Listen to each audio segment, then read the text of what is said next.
भक्ति को, भगवान को, संत महापुरुषों को स्वीकार कर लेने पर अनेक प्रकार के विघ्न समाप्त होते हैं। विघ्न कौन से खत्म होते हैं? जो भगवत प्राप्ति में विघ्न आते हैं, भक्ति में विघ्न आते हैं। संसार के जो विघ्न है, इनको संत महापुरुष, भगवान के भक्त विघ्न मानते ही नहीं। इसको तो वे साधन सामग्री मानते हैं, कल्याण की प्राप्ति का साधन मानते हैं। ये विघ्न है ही नहीं। विघ्न है हमारे अंदर काम, क्रोध, लोभ, मोह, अहंकार, स्वार्थ, राग, द्वेष, छल, कपट, ईर्ष्या, असूया, जितने अंदर के विकार जो हम खुद पैदा करते हैं, ये विघ्न है। देखो, जो भगवान के बनाए हुए विघ्न है, उनके लिए तो हम भगवान को कह सकते हैं, परंतु जो विघ्न हम हमारी फैक्ट्री में तैयार करें और भगवान से कहे महाराज ये विघ्न हटाओ, तो भगवान तो उसमें भी दया करते हैं। बनाते हम और भगवान से कहे महाराज ये हमारे राग हो गया, ये द्वेष हो गया, हमने पैदा तो कर लिया, अब आप इसको दूर करो। किलोत पाटी वो बानर है। एक जगह क्या हुआ, लकड़ा काट रहे थे, तो बड़े बड़े लक्कड़ थे, उनमें छीनियां डाल दी। छीनियां डालने से वो थोड़े चौड़े हो गए, फिर बड़ी छीनी डालते हैं तो फिर बड़े हो जाते हैं, फिर उनको काटते हैं अलग अलग ऐसे। तो सूर्यास्त हो रहा था, तो सब लकड़हारों ने छीनियां डाल कर थोड़ा चौड़ा कर दिया उनको, कि सुबह आएंगे, छीनियां निकाल लेंगे और लकड़ों को फाड़ देंगे।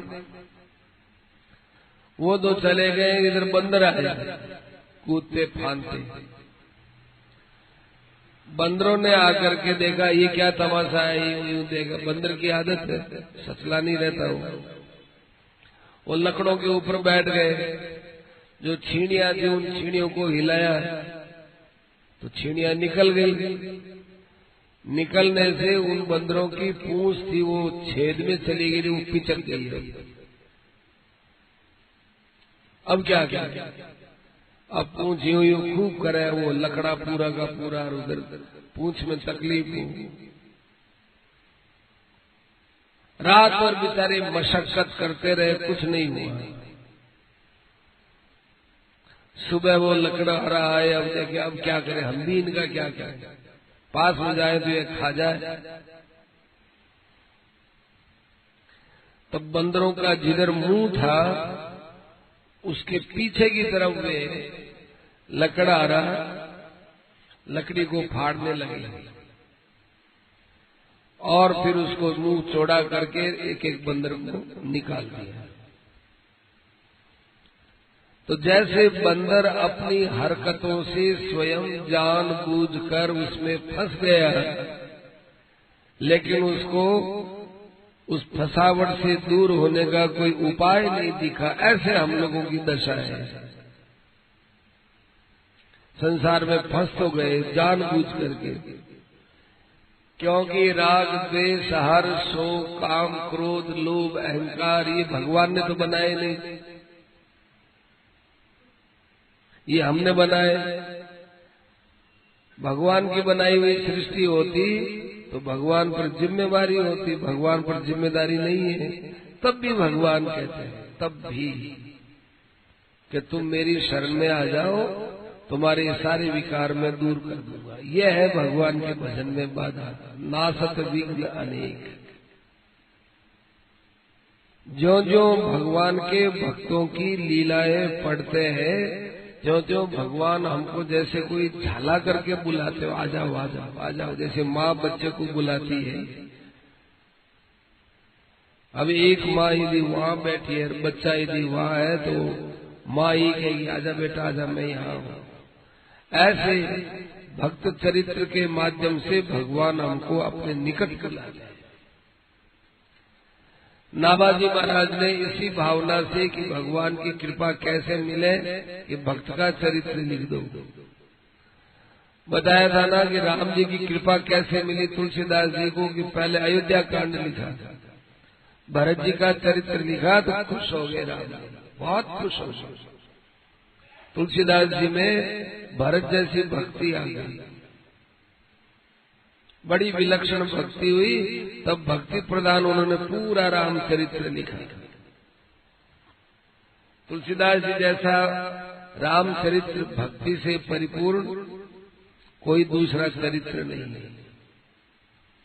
वाल्मीकि चरित्र है वो लीला प्रधान है, क्रिया प्रधान है, और ये अध्यात्म रामायण ज्ञान प्रधान है। तुलसीदास जी का है ये भक्ति प्रधान है। अस्तु, इसी प्रकार से नाभाजी महाराज ने भी ये जो भक्तमाल कही है ये भगवान की भक्ति भक्तों से प्राप्त करने के लिए कही है। भगवान भी अपने भक्तों को जब भक्ति देने की इच्छा होती है तो भक्तों के पास भेजते हैं। आपने सुना ना, पुष्पक विमान से भगवान अयोध्या लंका से रवाना हुए अयोध्या के लिए, तो भरद्वाज ऋषि के आश्रम में आए तो भगवान ने कहा हनुमान जी, हनुमान अयोध्या जाओ। भरत क्या करता है, उसको जाकर अपनी ये सब बात सुनाओ, हमारे ये बात बताओ, उस समय उसके चेहरे पर क्या भाव होते हैं वो बताओ। यदि इतना सा भी उसके चेहरे पर अनिच्छा का भाव हो कि अब राम जी नहीं आवे तो अच्छा है, तो इतना सा भी भाव हो तो मेरे को बोल देना। वाल्मीकि रामायण में आता है। परंतु हनुमान जी को भेजा इसलिए कि अब मेरी भक्ति ये कहाँ सीखेगा। हनुमान को मैं तो मिल गया, लेकिन मेरी पूर्ण भक्ति मिलनी चाहिए। अभी तक इसको मेरे पूर्ण भक्त का दर्शन नहीं हुआ है। छोटे मोटे दर्शन हुए विभीषण वगैरह के, पूर्ण भक्त हमारा भरत है। तो भरत जी के हाव भाव, क्रिया, व्यवहार ये सब देख करने के लिए भगवान ने भेजा हनुमान जी को। हनुमान जी ब्राह्मण बन करके गए। अरे भरत जी के सामने तो बंदरी बन के जाना चाहिए था आपको, क्योंकि आप भरत जी से पहले मिल चुके हो। संजीवनी बूटी ला रहे थे तब भरत जी आपसे अपरिचित तो है नहीं, और आप भी अपरिचित नहीं। तो ये हनुमान जी महाराज बन करके गए, ब्राह्मण बन करके गए। ब्राह्मण बन करके क्यों गए कि यदि मैं पहले वाले शरीर से जाऊं, बंदर शरीर से जाऊं, तो मुझे भगवान का बड़ा निकट मान करके, मुझे क्या पता भक्ति उतनी दे कि न दे, और मेरे मन में भी ये अभिमान आ सकता है कि मैं भी भगवान का भगत हूँ। जिस आदमी से कुछ सीखना होता है, लेना होता है, तो उस समय अपना अभिमान एक तरफ रख करके नम्रता से लेना चाहिए। कहीं मेरे अंदर भक्ति का अहंकार न आ जाए। अतएव हनुमान जी ब्राह्मण बन करके सरलता से उनके पास गए और राम जी का समाचार सुनाया। वो राम जी के विरह में रो रहे। राम रूपी विरह के अंदर भरत जी डूब रहे थे, राम रूपी विरह सागर में। तो भरत जी महाराज को डूबते हुए को जैसे कोई नौका मिल जाए, ऐसे हनुमान जी नौका मिल गए। क्या बात है, क्या बात है, भरत जी रोते क्यों हो, क्या बताओ। रिपुरन जीति सुजस सुर गावत, सीता अनुज सहित प्रभु आवत। एक पंक्ति में सारी रामलीला कह दी। तब राम जी बड़े, तब भरत जी बड़े खुश हुए कि हो शत्रु को जीत लिया। रिपुरन जीति सुजस सुर गावत, और सीता अनुज सहित बस यही चाहते थे सीता मिल जाए और भाई लक्ष्मण जो बेहोश हुआ था वो होश में आ जाए। पूरा ज्ञान कह दिया। फिर कौन हो तुम ये बात कहने वाले भाई, ऐसा शुभ समाचार देने वाले तुम हो कौन? अब देखो ब्राह्मण बन करके गए थे ना, तो ब्राह्मण को तो दान पुण्य लेना चाहिए। कहीं कहीं यदि ब्राह्मण दान पुण्य नहीं लेता है तो वो यजमान के साथ न्याय नहीं करता है। ब्राह्मण को दान पुण्य वहां लेना चाहिए। अब देखा कि अब इस खुशखबरी में जाने मुझे क्या क्या दे देंगे, तो कहा कि मैं ब्राह्मण नहीं हूं, मैं तो पवन पुत्र हनुमान हूं, बंदर हूं। बंदर अच्छा अच्छा अच्छा, कैसे हनुमान जी महाराज चतुर है। मारुत सुत में कपि हनुमाना, वायुपुत्र हनुमान हूं और बंदर हूं मैं तो ब्राह्मण का रूप बना कर आया। और क्या हनुमान जी में सरलता आई। जब भरत जी से इतना संपर्क हुआ, भक्त का दर्शन हुआ, तो ये नहीं कहा कि मैं वही हूं जो दवाई लेकर के जा रहा था, आपने मुझे बाण मारा था वो मैं हूं। बिल्कुल नहीं कहीं।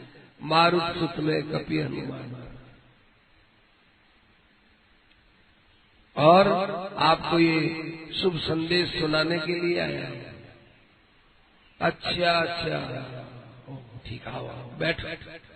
मेरा हृदय बहुत तड़प रहा है, तभी तो कह रहा हूँ राम जी आ रहे हैं। ये राम जी से मेरी तड़पन दूर नहीं होगी। राम जी से तड़पन नहीं, राम जी के लिए तड़प रहे हो। तड़प तो रहा हूँ राम जी के लिए, पर तड़पन दूर राम जी से नहीं होगी। क्या भक्तों की शब्दावली है, भक्तों का व्यवहार है। राम जी के लिए रो रहे हैं कि राम जी से रोना नहीं मिटेगा, तो फिर तो मुझे राम जी की कथा सुनाओ। अब मोही चरित्र सुनाओ, तो मुझे अपना चरित्र सुनाओ, राम जी की कथा सुनाओ, पूरी कथा सुनाओ। तब आदि से कथा सुनाई। दशरथ जी के बेटा है, विश्वामित्र जी के साथ गए, धनुष तोड़ा, सीता जी लाए, वरदान मांगा, वनवास में गए और आप चित्रकूट में मिले। फिर वहां से प्रस्थान किए, पंचवटी में गए और गीधरा से मित्रता हो गई। फिर उधर रावण मारीच के संग से सीता को हर ले गया। फिर हम लोग बंदर लोग मिले। अब वास्तव में तो सब कथा तो कह ही दी थी, वहां पहले हनुमान जी ने कह दी थी। पर राम चरित्र दे सुनत अघाई, रस विशेष जाना तिन नाई। तृप्ति नहीं हुई हनुमान भरत जी को, पहले कथा सुन लो, अब मुझे सुनाओ। तब उन्होंने पूरे रावण के मारने के बाद रावण मरमरा गया और इधर पुष्पक विमान से राम जी आ रहे हैं, भरद्वाज ऋषि तक आ गए और कल आने वाले। ये यहाँ तक कथा सुनी, तब कहा कि बहुत अच्छा, अब हम तैयारी करते हैं। तो भगवान की भक्ति भक्तों के पास मिलती है, भगवान भी भक्तों के पास भेजते हैं। उद्धव जी थे भगवान के प्रेमी भक्त आते, प्रेमी भक्तों में पहले ज्ञानी भक्त थे। इसलिए उद्धव जब तक भगवान ब्रज में थे तब तक उद्धव जी कभी मिलने नहीं आए, कोई नहीं आया। वसुदेव जी भी नहीं आए, देवकी जी भी नहीं आई। कैद खाने से छूटने के बाद लुकते छिपते भी आकर मिल लेते। वसुदेव जी को तो पता ही था कि मैंने अपने पुत्र को नंद जी के यहाँ रख रखा है, मिलने नहीं आए। क्यों नहीं आए? ब्रजभूमि है। ब्रजभूमि तो भगवान के अंतरंग प्रेमियों की भूमि है। उद्धव जी भी नहीं आए, मिल कोई नहीं आया। बड़े ऋषि मुनि महापुरुष नारद आदि कोई नहीं आया। थोड़ा बहुत छेड़खानी करने आए ये ब्रह्मा जी इंद्र, तो उनको मुंह की खानी पड़ी। ब्रह्मा जी ने छेड़खानी की, ब्रह्मा जी आपको पता ही, भागवत सुनते ही नहीं। थोड़ा बहुत इंद्र ने भी वहां उत्पात मचाया तो वो भी सीधा हो गया। लेकिन जब भगवान मथुरा आ गए तो वहां लगा कि भाई उद्धव को तो भक्ति का पाठ पढ़ाना है। तब उद्धव जी को ब्रज में भेजा, स्वयं की अनुपस्थिति में। क्योंकि मेरी उपस्थिति में तो मेरा राज्य रहेगा, मेरी अनुपस्थिति में मेरे भक्तों का राज्य रहेगा, और मेरे भक्तों से जो भक्ति मिलेगी वो मेरे से नहीं मिल सकती। इसलिए उद्धव जी को भेजा। इसलिए भक्ति भक्त भगवंत गुरु चतुर नाम वपु एक, तिनके पद वंदन किए ये नासत विघ्न अनेक। अब उन भक्तों के अंदर हम मैत्रेय जी की कथा सुनाते हैं। मैत्रेय, इनकी माता का नाम मित्रा था, इसलिए मित्राया अपत्यम पुमान मैत्रेय, वो मैत्रेय कहलाता है। इनके पिता का नाम कुशारु था, कुशारु, इसलिए इनको कौशारव भी बोलते हैं। अब देखो मैत्रेय जी के विषय में आपको इतनी आश्चर्यजनक बात बताए, इतनी आशा की बात बताए कि अपने सबको बहुत बड़ा बल मिल सकता है, ऐसी विचित्र कथा है।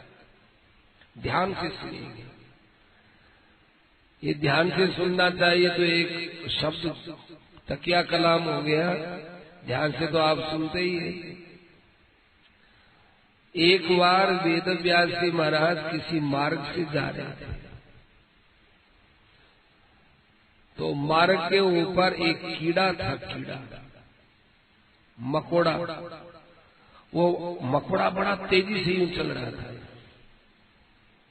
तो वेद व्यास जी ने अपने दिव्य ज्ञान से उस मकोड़े को अपनी भाषा में समझाया। थोड़ा पानी था, वो पानी उस पर डाला। किस पर? मकोड़े पर। कहा कि तू इतना जल्दी क्यों भग रहा है रे? ये पूरा जंगल खाली है, तुमको जंगल में ही रहना है, इतना जल्दी से क्यों भागता है? तो वेद व्यास जी के दिए हुए जल के प्रभाव से वो बोलने लगा कि महाराज पीछे से बैलगाड़ी आ रही है, वो बैलगाड़ी आएगी तो उसके पहिए के नीचे आ जाऊंगा तो मैं कुचल जाऊंगा, कुचल जाऊं तो मर जाऊंगा, इसलिए मैं बचने के लिए जल्दी जल्दी जा रहा हूं। तो वेद व्यास जी महाराज हंसे। वेद व्यास जी ने कहा क्या रे, तू इसमें कौन सा सुख पा रहा है भाई? मर जाएगा तो मर जाएगा। कोई मनुष्य हो और मरे तब तो कुछ पता ही चले भी, भगवान के भजन के बिना मर जाएंगे। तेरा तो कीड़ा है, तेरे मरने से क्या है? मर जाएगा तो क्या बड़ी बात हो जाएगी? तू मनुष्य थोड़ा ही है, मनुष्य के तो हर्जा हो जाएगी भाई, मर जाएंगे तो भगवान का भजन फिर कब करेंगे? क्यों भग रहा है? तो कहने लगा महाराज जितने जीव है वो अपने अपने शरीरों में जीना चाहते, मरना कोई नहीं चाहता, क्योंकि मरने में एक दुख होता है। और हर जीव की आदत है कि मैं सुख पूर्वक रहूं। तो तुझे आज तक कहीं सुख मिला क्या? तो नहीं व्यास जी महाराज, मुझे कई योनियों में, ऊंचे नीचे योनियों में जाए, सुख तो नहीं मिला। सुख सामग्री मिली, सुख सागरी महाराज मैं एक बार देव योनि में था, देवताओं की योनियों में था मैं, क्या वहां सुख की सामग्री है। परंतु आपको बताएं कि देव योनि में जो मुझे सुख मिलता था वो मुझे इस कीड़े योनि में भी सुख मिलता है। सुख की अनुभूति वही होती है, सुख वही मिलता है।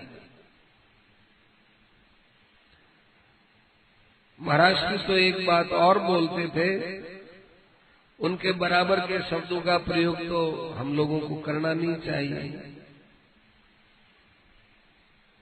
परंतु वो एक बात कहते हैं कि जैसे हर आदमी को अच्छे अच्छे भोग पदार्थ में जो सुख मिलता है, बढ़िया भोजन करने में जो सुख मिलता है, ऐसे विट भोजी पशु पक्षियों को उसमें भी वही सुख मिलता है। कौवा है वो विष्ठा पर मुंह देता है, सुअर विष्ठा में मुंह देता है, कुकर विष्ठा में मुंह देता है, उसको जो सुख मिलता है वो मनुष्य को अच्छे अच्छे पदार्थों में हलवा पूरी खाने में उसको वही सुख मिलता है। सुख की अनुभूति एक जैसी, पदार्थ अलग अलग है। तो उसने कहा कि मैं ऊंचे नीचे सब योनि में जाया महाराज, मुझे तो सुख का अनुभव सब जगह, सब इन इंद्रियों से एक जैसा ही सुख होता है। तो मरने में दुख होता है, इसलिए हम मरना नहीं चाहते। और गर्भवास से लेकर के अंतिम श्वास निकले तब तक जीव के शरीर, जीव के यहाँ दुख ही दुख रहता है। व्यास जी ने कहा कि अरे कीड़े, तुझे तो एक ऋषि मुनियों का सा ज्ञान है, ये ज्ञान तुझे इस योनि में कैसे मिला? इस योनि में कैसे मिला बताओ?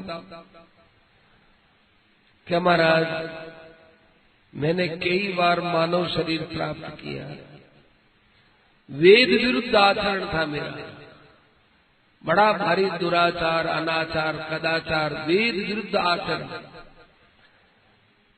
शास्त्र ने कहा उसके में जान जान के विपरीत चलता था। क्या होता है शास्त्र, क्या होता है वेद, क्या होता है ऐसा करो और ऐसा मत करो, ऐसा क्या होता है? मैं किसी को कुछ नहीं समझता, न शास्त्रों को, न संतों को, न महात्माओं को, न भगवान को, न भक्ति को, किसी को कुछ नहीं समझता। इसलिए मुझे बहुत पाप के शरीर देखने पड़े थे। एक बार भूले भटके मानव शरीर में मेरी एक बूढ़ी माँ थी, मेरे पिता भी मर गए और मैं अकेला ही उनकी संतान। बूढ़ी हो गई मेरी माँ, बस बूढ़ी माँ की मैंने सेवा की, बूढ़ी माँ की सेवा। और एक बार कोई मेरे घर पर अतिथि आ गए थे, उस अतिथि का मैंने सत्कार किया। 2 काम मुझे याद है, बाकी कोई मैंने अच्छा काम किया हो याद नहीं। इतने बार मैंने मानव शरीर लिया। तब मुझे इन 2 बातों के प्रभाव से गर्भ में प्राणी कितना दुख पाता है, उसके जन्म में कितना दुख होता है, मरने में कितना दुख होता है, इसका विवेक माता की सेवा के प्रभाव से और अतिथि की सेवा के प्रभाव से मुझे है। व्यास जी ने कहा कि भाई अच्छी बात है, तुझे इतने क्लेशों का स्मरण है, तो तूने मेरे साथ बैठ करके सत्संग कर लिया। तूने कीड़े शरीर में, मकोड़े के शरीर में बैठकर मेरे साथ इतनी देर सत्संग कर लिया। अब जब तक तेरा कल्याण नहीं होगा तब तक मैं तेरा पीछा करता रहूंगा। निश्चिंत हो जा, क्योंकि तूने सत्संग कर लिया। सत्संग मेरे पास बैठकर तूने ये जीव क्या है, परमात्मा क्या है, कल्याण कैसे होता है, मैंने कितना बुरा किया है, क्या अच्छा होता है, इन सब बातों का तूने समय निकाल करके विचार कर लिया मेरे साथ बैठकर। अब तेरे कल्याण की जिम्मेवारी मेरे पर आ गई। बताया कि देखो मकोड़े, सत्संग होता है वो दिखने में नाकुश दिखता है, लेकिन उसका प्रभाव बहुत बड़ा होता है। विशाल तालाब है, उसमें एक छोटा सा कंकर डाल दो, उस कंकर की लहर भी छोटी हो भले ही, वो भी आगे दूर तक जाती है, दूर तक किनारे तक लगती है। ऐसे ही सत्संग दिखने में तो एक छोटा सा साधन दिखता है, परंतु इससे हमारे अंदर ऐसे संस्कार पड़ते हैं, ऐसे संस्कार पड़ते हैं कि वो जन्म जन्मांतर तक हमारा कल्याण किए बिना नहीं छोड़ते। तुमने सत्संग कर लिया, तुम्हारा निश्चित कल्याण होगा। मकोड़े ने देखा कि एक संत का संग मिल गया। वेद व्यास जी ने ये और कहा कि ये तो तेरे को मकोड़े के शरीर में मिला है, सौभाग्य से यदि मानव शरीर में मिले तो देख इसका तमाशा। मानव शरीर मिले और फिर सत्संग मिले तो बस समझ लो कि अब अपना जीवन सफल हो गया। तेरे कीड़े योनि में भी सफल हुए। ऐसे बातें कर रहे थे, इतने में वो बैलगाड़ी आ गई। बैलगाड़ी आ गई तो घबराया नहीं, मकोड़ा, और वो बैलगाड़ी मकोड़े के ऊपर से निकल गई और मकोड़ा मर गया। मकोड़ा मरने के बाद और योनियों में गया, जहां जहां जिन जिन योनियों में गया वेद व्यास जी महाराज उसको दिखते गए, ज्यादा बातचीत नहीं हुई। ऐसे करते करते करते करते करते वो क्षत्रिय कुल में जन्म लिया, प्रजा का पालन करता था। वेद व्यास जी वहां उपस्थित होकर उसको धर्म सत्संग की बातें सुनाई, बहुत प्रसन्न हुआ। यही कीड़ा क्षत्रिय शरीर में बहुत प्रसन्न हुआ। व्यास जी ने कहा कि तुझे पिछले जन्म की बात सब याद है महाराज, पूरी याद है। मानव शरीर में अब आपका सत्संग मिल गया महाराज, बहुत कृपा हुई। पर महाराज अब तो मेरी आप मुक्ति कर दो कि मैं मुक्ति नहीं चाहता हूं। अरे मूर्ख, अब तो अपना ना, मैं मुक्ति नहीं चाहता, तो मैं फिर आपका सत्संग चाहता हूं। अब मेरा मानव शरीर से समाप्त होने को आया, मेरे अंदर कोई लौकिक वासना नहीं रही, केवल एक वासना है कि फिर मुझे संत का संग मिले और आपका संग मिले। मैं अगली बार फिर जन्म लेना चाहता हूं। क्या अच्छी बात है। अगली बार में वो ब्राह्मण शरीर में आया। ब्राह्मण शरीर में आने पर फिर वेद व्यास जी महाराज ने कहा कि भाई सत्संग करो। खूब सत्संग किया। सत्संग करने इतना इतना आनंद का अनुभव, इतने फिर आयु पूरी होने को आई कि महाराज ने एक जन्म और चाहता, एक जन्म। अभी तो मेरा परिवार वगैरह सब था, अब अगला जन्म एक और चाहता हूँ।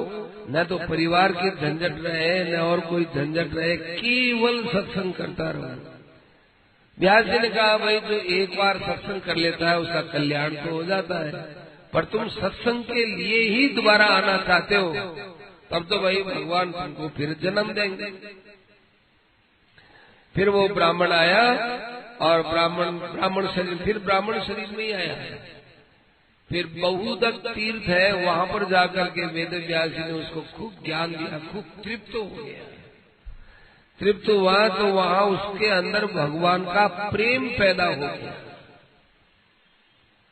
पहले तो ज्ञान हुआ, प्रेम हुआ। जब खूब भगवान में लबालब प्रेम हो गया तो अब महाराज जीवे तो क्या और मरे तो क्या।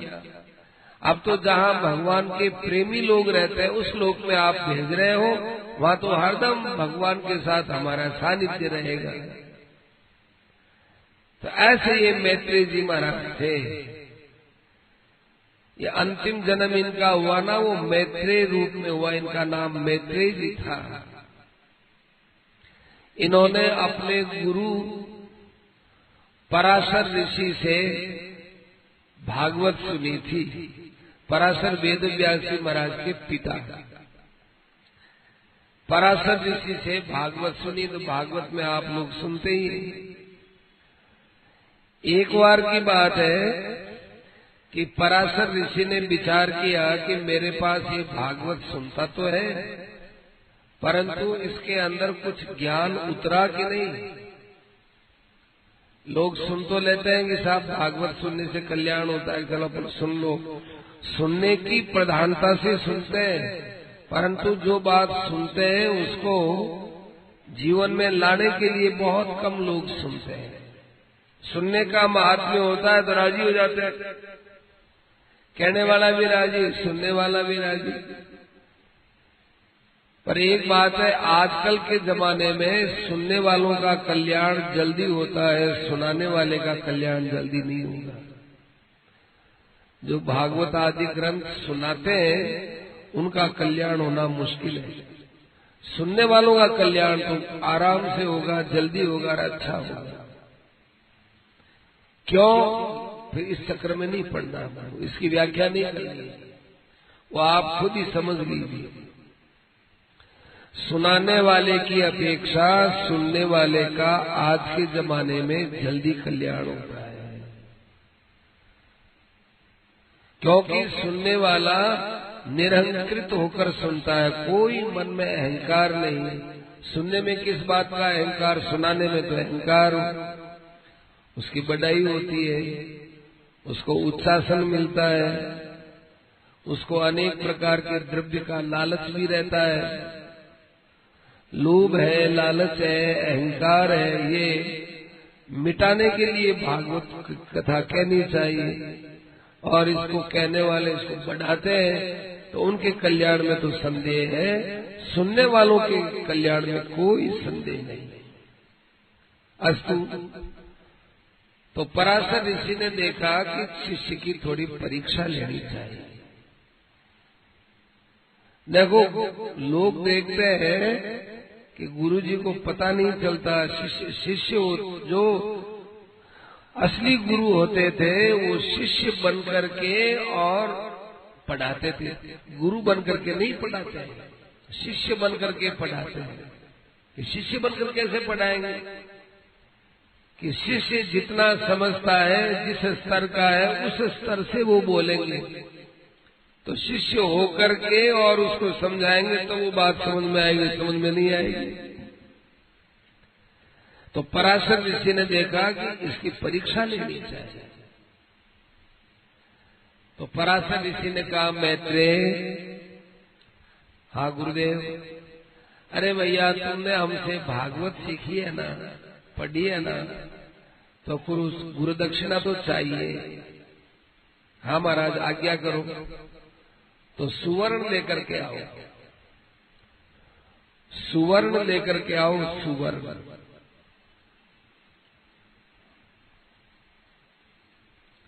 सुवर्ण दो हमको, तुमने हमसे भागवत पढ़ी है। ठीक है महाराज। अब मैत्रेय जी ने विचार किया कि सुवर्ण माना, स्वर्ण नहीं माना है, सुवर्ण मांगा है। स्वर्ण बोलते, स्वर्ण। इन्होंने सुवर्ण कहा है, सुवर्ण माना है। सुवर्ण लाओ।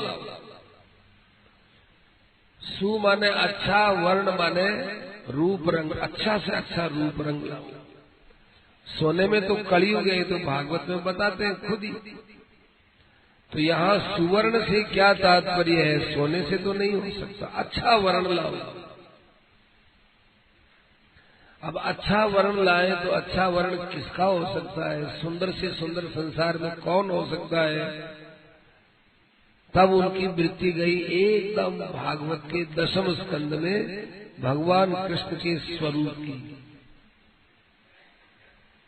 क्या सुंदर! वर्हा पीडम नटवर वपुः कर्णयो कर्णिकारम् बिभ्रद्वासः कनक कपिशं वैजयन्तीं च मालाम् रन्ध्रान् वेणोरधर सुदया पूरयन् गोपवृन्दै वृन्दारण्यं स्वपदरमणं प्राविशद्गीतकीर्तिः। भगवान का रूप याद आया। और भी भगवान रात्रि काल चंद्रमा की चांदनी में बंसुरी बजाते थे, किसी पत्थर पर विराजमान होकर अपनी राग में भगवान स्वयं मस्त हो जाते थे। अपनी अंदर से रागनी निकलती है और वे बंसुरी बजाते बजाते इतने मस्त हो जाते थे कि गोपी धीरे से आकर उनकी बांसुरी छीन लेती थी, सिरका लेती थी, चिपके जाती और बांसुरी उनकी निकाल लेती।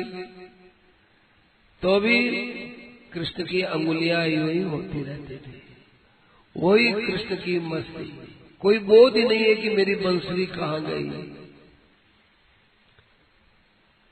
फिर जो है वो गोपी वापिस उनके हाथ में बंसुरी दे दी थी, वैसी बंसुरी बजती। तो उनको आश्चर्य होता कि अरे बंसुरी रहे तो भी वही बजती है, बंसुरी नहीं रहे तो वही मस्ती है। ऐसी ऐसी परीक्षाएं दी गई। इतना सुंदर और कौन हो सकता है? पर ये तो छवि हृदय में रहती है, मैं उनको ला करके कैसे दूं? गुरु ने तो आज्ञा दिए सुवर्ण लेकर के आओ और मुझे दक्षिणा में दो। अब क्या क्या? और गुरु की आज्ञा का पालन करना धर्म है। और जो आज्ञा मेरे से पालित हो ही नहीं सकती, ऐसी बात गुरु के मुख से निकल ही नहीं सकती। और भागवत के अंदर तो जैसे कृष्ण भगवान ने गुरु धर्म निभाया है, ऐसे गुरु धर्म निभाने वाले को ज्ञान अंदर ठहरता है, उसका ज्ञान उसका काम आता है। तो अब क्या करूं, क्या नहीं करूं। ऐसे करते करते वो गंडकी नदी के किनारे गए। ये नेपाल की तरफ बताते हैं। और वहां जो है सुंदर सुंदर शालग्राम बहुत होते हैं, गोल मटोल चिकने शालग्राम। उनके ऊपर चिन्ह रहता है, ये मुख का चिन्ह है, ये आंख का चिन्ह है, ये चिबुक है, ऐसा छोटा चिन्ह होता है। बड़ा चिकना पत्थर, इतना चिकना हो। तो एक पत्थर ले लिया उन्होंने शालग्राम का, वो देखा। अब उसके अंदर जितनी सुंदरता की भावना की, उतना ही वो सुंदर दिखे। देखो आप प्रैक्टिकल करके देख लेना, कभी आप मंदिर में जाओ, भगवान का जो मंदिर हो ना, शास्त्रीय विधि विधान से जो मंदिर की मूर्ति प्रतिष्ठित की गई हो और जिसके अंदर आपकी श्रद्धा हो, उसको आप जितने प्रेम से देखोगे वो आपको मूर्ति और ही ढंग से दिखेगी। कल की अपेक्षा आज जाके देखोगे तो और ही विलक्षण दर्शन होंगे। इसलिए तो कहते हैं, रोज रोज लोग कहते हैं, रोज रोज ये हिंदू लोग रोज रोज एक ही मंदिर में एक ही मूर्ति को क्या देखते हैं। तो जो भक्ति को जानते नहीं, भगवत प्रेम को जानते नहीं, उनको तो आश्चर्य होता है। वो लोग कहते हैं समय खराब करते हैं, वही तो मूर्ति है राम जी की, वही तो मूर्ति है कृष्ण जी, वही तो मूर्ति है शिव जी की, वही तो मूर्ति है विष्णु भगवान की, वही तो मूर्ति है गणेश जी की। न रोज रोज आके क्या दर्शन करते हैं, हाथ जोड़ते आते, रोज रोज क्या कहते हैं कि भाई आप इस विषय में जानते नहीं, आप इस विषय में समझते नहीं। संत होते हैं वो रोज जाते हैं। वृंदावन में एक सूरदास जी रोज भगवान ठाकुर जी का दर्शन करने जाए, रोज सूरदास जी। लोगों ने पूछा, महाराज आपको तो भगवान का श्री विग्रह दिखता ही नहीं है, आप यहाँ क्या लेते हो, क्या दर्शन होता है? कहा कि देखो मैं दर्शन करने नहीं आता, मैं दर्शन करने नहीं आता, क्योंकि मुझे दर्शन होता नहीं। मैं तो ठाकुर जी को दर्शन देने आता हूँ। कहीं ठाकुर जी को वहां दर्शन करने के लिए आना न पड़े, इसलिए ठाकुर जी को दर्शन देने आता हूँ। एक सूरदास जी ने कहा, मैं ठाकुर जी के यहाँ हाजिरी भरने आता हूँ, कामकाज तो मेरे से कुछ होता नहीं, ठाकुर जी के हाजिरी भर देता हूँ। कहता हूँ ठाकुर जी आज की मेरी एब्सेंट मत लिखना, आ गया हूँ बस इसलिए आता हूँ। सूरदासों की अलग अलग, एक ने कहा कि मेरी आंख फूटी है, भगवान की आंख थोड़ी फूटी हुई है। देखो मंदिर में जाओ और भगवान को साक्षात भगवान नहीं देखो तो अपराध है, ये भक्ति का अपराध है, मूर्ति का अपराध। मूर्ति को साक्षात समझना चाहिए। इसलिए मंदिर के सामने, मूर्ति के सामने किसी को बेअदबी से नहीं बोलना चाहिए, क्रोध नहीं करना चाहिए, कभी किसी पर हाथ नहीं उठाना चाहिए। चाहे माँ बाप ही हो, माँ बाप और उनके साथ में बेटा है तो बेटा यदि चंचलता करता है तो माँ या पिता उसको अदब से समझाएंगे। ठाकुर जी के सामने मैं कौन होता हूँ डांटने वाला, डपटने वाला। बड़ों के सामने छोटे थोड़े बोलते हैं। घर में दादाजी बैठे हुए हो और पोता कुछ गड़बड़ करता हो तो दादाजी का बेटा आकर के अपने लड़के को धमकाएगा थोड़े। दादाजी बैठे, मैं कौन हूँ धमकाने वाला, मेरे को धमकाने वाले यहाँ बैठे हैं, तो मैं कैसे कहूँगा ये दादाजी जाने, पोताजी जाने? वो नहीं बोलते। दादाजी नहीं हो तो फिर आंख बचा करके फिर तो उसको समझा सकते हैं। ऐसे ही ठाकुर जी के सामने कभी भी क्रोध नहीं करना चाहिए, किसी को ऊंची आवाज में नहीं बोलना चाहिए, किसी के सामने डांट करके नहीं बोलना चाहिए, हाथ उठाने का प्रश्न ही नहीं है। ठाकुर जी के सामने नम्र रहना चाहिए। मंदिर में गपशप नहीं लगानी चाहिए। जैसे बड़े आदमी बैठे अपन बोलते नहीं है, बोलना नहीं चाहिए। ऐसे ठाकुर जी बस एकदम नम्र कायदे में रहे। लोग देखो मूर्ति है न सुना है न देखे, ऐसी भावना से जाएंगे तो अपराध लगेगा। साक्षात भगवान समझ करके जाना चाहिए। तो उन्होंने साक्षात भगवान लेकर के, शालग्राम भगवान को लेकर के और अपने गुरु के पास में गए। गुरु जी ने कहा, लिया है भाई सुवर्ण लिया है? कि महाराज लिया है। कृपा तो हो गई, भगवान की कृपा हो गई, तो लाओ दो। तो उन्होंने जाकर शालग्राम की मूर्ति दी। बड़े खुश हो गए गुरु जी। खुश होकर के फिर परीक्षा और लेते हैं ऊपर से, अच्छा भाई तू सुवर्ण लाया है, मैंने तो कहा था सुवर्ण लाओ, तो स्वर्ण क्यों नहीं लाया रे? स्वर्ण क्या महाराज आपने सुवर्ण कहा है, सुवर्णम आने, स्वर्णम आने नहीं कहा है, पहली बात। दूसरी बात है कि सोने का और आपका कोई संबंध ही नहीं। ये क्यों? महाराज आपका इतना भागवत में अगाध प्रेम है, उनका आपका सोने में इतना सा भी प्रेम हो ही नहीं सकता है, तो मैं सुवर्ण का अर्थ सोना अर्थ क्यों लगाऊंगा? इतना विशद आपके भागवत। तब बड़े खुश होकर के कहने लगे कि मैत्रेय जी, हम आपको आशीर्वाद देते हैं कि आप भगवान के मुख से भी भागवत सुनोगे। भगवान के मुख से आशीर्वाद दिया। और उद्धव जी ने जब भागवत सुनी तो मैत्रेय जी ने भी वहां पर भागवत सुनी। पर ये बात भागवत के अंदर जब पढ़ते हैं तो ये समझ में कम आती है। भागवत के अंदर उद्धव जी को ज्ञान दिया है भगवान ने द्वारिका के महल में, और इधर उद्धव जी ये भी बोलते हैं कि मैं भगवान के पीछे पीछे प्रभास क्षेत्र में गया, सरस्वती नदी के किनारे गया, और वहां पर मैत्रेय जी आए थे। मैत्रेय जी के सामने भगवान ने मुझे ज्ञान दिया, भागवत सुनाया। ये दोनों ही बातें भागवत में आती। ऐसे प्रसंग आए ना, एक ही पुस्तक में, एक ही ग्रंथ में ऐसी दो अलग अलग लीलाएं आए, तो लोग कहते हैं ये क्या है, ये आपके यहाँ एक बात तो है नहीं। वहां उसका समाधान गोस्वामी जी ने बड़ा अच्छा किया है। कल्प भेद हरि चरित सुहाए। हर कल्प के अंदर भगवान की लीला में कुछ भिन्नता होती है। आपसे पूछा जाए कि आप सोमानी गेस्ट हाउस में सत्संग करने जा रहे हैं, कितने दिन हो गए साहब? इतने दिन हो गए, 15 दिन हो गए, 20 दिन हो गए सत्संग करते हैं। तो 15-20 दिन हो गए, तो आपको एक कपड़ा ही पहन के जाते थे क्या? क्या नहीं, कभी धोती में जाते, कभी पजामा में जाते, कभी पजामा भी और ढंग का, एक कस्वादार पजामा, चूड़ीदार पजामा, वो एक जो है पैंट पहनने जाते, ऐसे जाते। माताएं बहनें अपने अपने ढंग की अलग अलग पोशाक पहन करके आती, एक ही पोशाक पहन के थोड़ी आते हैं।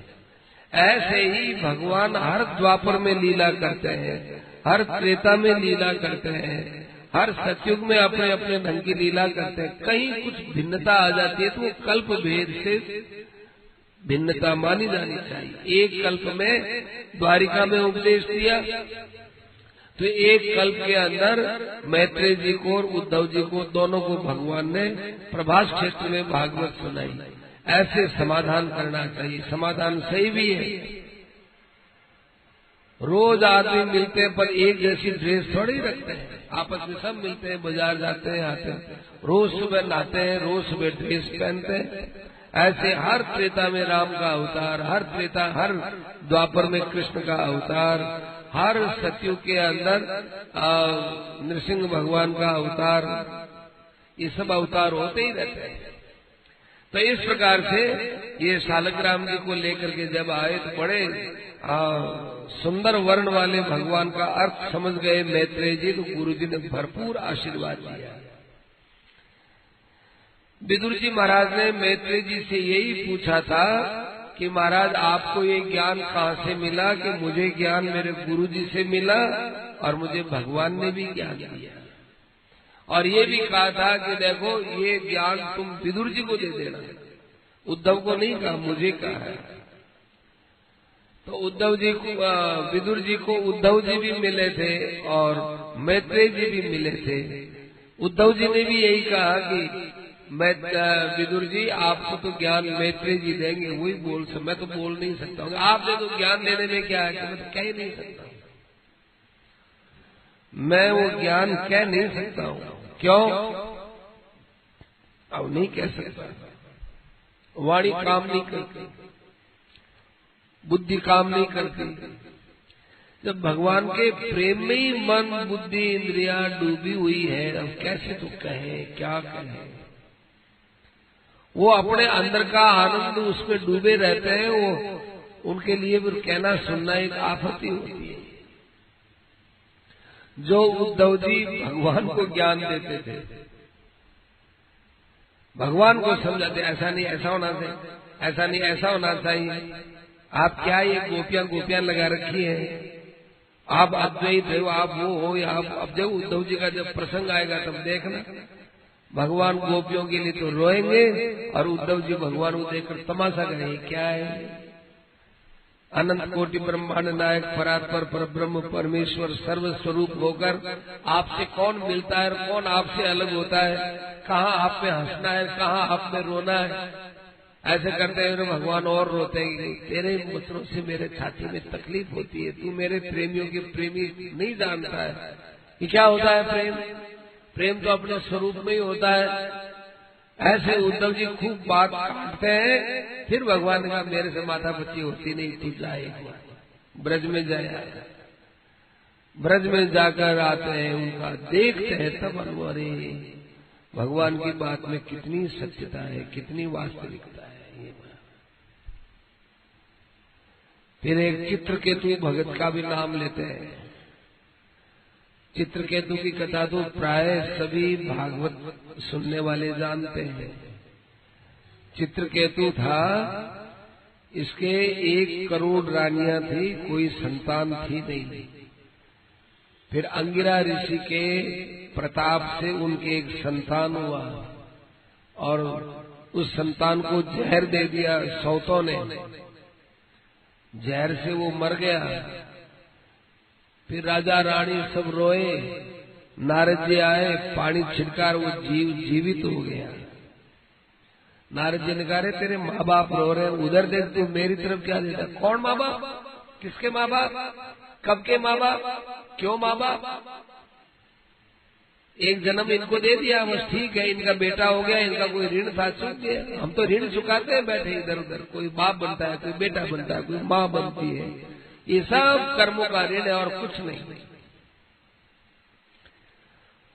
फिर उससे पूछा, अब देखो नई बात इसमें क्या है, बाकी तो भागवत में आती, खूब सुनिए क्या सुना है। उससे पूछा कि तू वास्तव में कौन है। तब उसने अपना परिचय दिया कि मैं वास्तव में कौन हूं, जो बताता हूं कि मैं पूर्व जन्म में पांचाल देश का राजा था। संतों के पास बैठकर खूब सत्संग करता था। सत्संग करने पर फिर मेरा संसार से स्वाभाविक ही आकर्षण हट गया। न राज्य में मोह रहा, न धन में मोह रहा, न परिवार में मोह रहा, न व्यक्ति में मोह रहा, किसी से भी मोह नहीं रहा। स्वाभाविक ऐसा चित्त बन गया, मैं क्या करूं। तो मैं सब छोड़ छाड़ करके भिक्षावृत्ति से निर्वाह करता था, भिक्षावृत्ति से निर्वाह करता था। और भगवान का गुणगान करना और भगवान का नाम लेना और भगवान की कथा सुनना, उसमें मुझे ऐसे रस टपकता था उसमें, जैसे कोई ये कंद होता है वो, और रस कंद होता है, रस से भरा हुआ कोई झरना होता है, उसके समान मुझे मीठा लगता था भगवत चरित्र, खूब अच्छा लगता था। तो एक गांव में मैं गया घूमते घूमते, तो घूमते घूमते गया तो उस गांव के अंदर मुझे लोगों ने कहा कि देखो जी, हम आपको भिक्षा बनी बनाई तो नहीं देंगे, हम आपको आटा वगैरह दे देते हैं। आटा है, दाल है, इसको सीधी भिक्षा बोलते हैं। सीधा सीधा पाव दे दिया मेरे को, ठीक है, हमको तो रोटी खानी है। उस समय भूल मेरे से ये हो गई कि जब वो चूल्हा चिताने लगे तो एक सरकंडा था, छाना, छाने के अंदर खूब जीव जंतु थे। मैंने ध्यान दिया नहीं, और जितने जीव जंतु थे वो एक बार झटका दिया, इतना ही मैंने ध्यान दिया। अंदर और जीव जंतु ने ध्यान दिया नहीं। मुझे देखना चाहिए कि जब ऊपर ऊपर इसके इतने जीव जंतु हैं तो अंदर भी हो सकते हैं। छाने को फोड़ना चाहिए था या उस छाने को त्याग देना चाहिए था। इतनी मेरे में अकल नहीं, केवल भूख के मारे मैंने कहा जल्दी भोजन बनाए। सरकंडा लेकर मैंने चूल्हे के नीचे डाल दिया, सब वो जीव मर गए बेचारे। चींटियां सब कीड़ियां ही कीड़ियां मर गई। फिर मैंने भगवान के भोग लगाया और फिर मैंने प्रसाद पा लिया। वो जो मैंने भगवान के भोग लगाया और जीवन में मैंने सत्संग किया, उसके प्रभाव से तो देखो नारद जी आपके दर्शन हो रहे हैं। और वे जो चींटियां थी, जिन चींटियों को सरकंडे के अंदर मैंने जलने दिया, वो चींटियां ही मेरा बदला लेने के लिए मेरे पिता की रानियां बनकर आई और उन्होंने मुझे जहर देकर के मारा, क्योंकि पिछले जन्म में मैंने इनको कष्ट दिया। तो इस प्रकार से भगवान की भक्ति भी है और कर्मों का फल भी है। अब मेरा संत दर्शन हो गया, अब मेरा कल्याण हो गया, अब मैं दोबारा संसार में नहीं आऊंगा। ऐसा ये चित्रकेतु, एक बार ब्रह्मर्षियों की सभा लगी हुई, उसमें भगवान शंकर की गोद में पार्वती जी बैठी हुई थी। चित्रकेतु आकाश से जा रहा था और भगवान शंकर की खूब हंसी उड़ाने लगा। भगवान शंकर ने देखा, देख करके भगवान शंकर मुस्कुराए, क्योंकि चित्रकेतु को तो सत्संग मिला हुआ था नारद जी का और भगवान के दर्शन भी हुए थे। परम वैष्णव है वो। जान गए भगवान शंकर। पार्वती को क्रोध आया, स्वाभाविक है। कौन ऐसी पतिव्रता स्त्री होगी कि जिसके पति का अपमान हो और वो स्त्री सहन कर ले। और फिर पार्वती जी जैसी पतिव्रता स्त्री, उनको भरी सभा में क्रोध आया। क्रोध से उसको शाप दे दिया, कहा कि तू समझता ही नहीं है कि किस कारण से मुझे गोद में बैठाया है, तू समझता ही नहीं। ऐसी आक्षेप लगाता है। केवल बाहर की क्रिया देखकर किसी को अच्छा बुरा नहीं कहना चाहिए। जिसमें बड़े पुरुषों के लिए खास बड़े पुरुष होते हैं, वो हर क्रिया को बड़ी समझदारी से करते हैं। तूने ऐसा ये आरोप लगाया कि असभ्य है, जाओ तुम असुर योनि में जाओ। फिर वो नीचे आया, चरणों में गिरा कि माता जी आपको दुख हो गया, इसलिए मैं आपसे क्षमा याचना करता हूँ। जिस योनि में भी भेजे दंड देवे, दंड से तो सुधार होता है। जीव का कोई भी किसी प्रकार का कर्म फल से दंड मिलता है तो उससे उसका सुधार होता है। मेरे लिए तो सुधार की बात है। आपको तकलीफ हो गई, इसलिए मैं क्षमा याचना करता हूँ। पार्वती जी ने समझाया कि देखो, भगवान शंकर सबको ये बताना चाहते थे कि प्रकृति और पुरुष, ये मैं और शिव जी ऐसे ऐसे हैं, एक होते हुए भी दो हैं। आपस में पूरी प्रकृति और पुरुष मिल नहीं सकते हैं। जैसे तिल और चावल मिल नहीं सकते, ऐसे पुरुष और प्रकृति मिल नहीं सकते। मेरे गोद में बैठाया मैं प्रकृति हूँ, भगवान शंकर है, ये पुरुष है, ये परब्रह्म परमात्मा है, मैं माया हूँ। माया उन्हीं में ही रहती है, उन्हीं से अभिन्न रहती है, परंतु फिर भी माया का रूप कुछ अलग ही होता है। इस बात का ये विवेचन कर रहे थे। उदाहरण मेरा देते हुए कि देखो मेरी पत्नी है, हम दोनों दंपति कहलाते हैं, परंतु मेरे साथ रहते हुए भी, मेरी गोद में बैठे हुए भी मुझसे अलग है। बैठने का कारण तो समझना कि क्यों बैठी मैं, क्यों बैठाया गया मुझे। तूने तो कह दिया कि पागलों की तरह बैठे हैं, ये तो संसारी पुरुषों की तरह से बैठे हैं।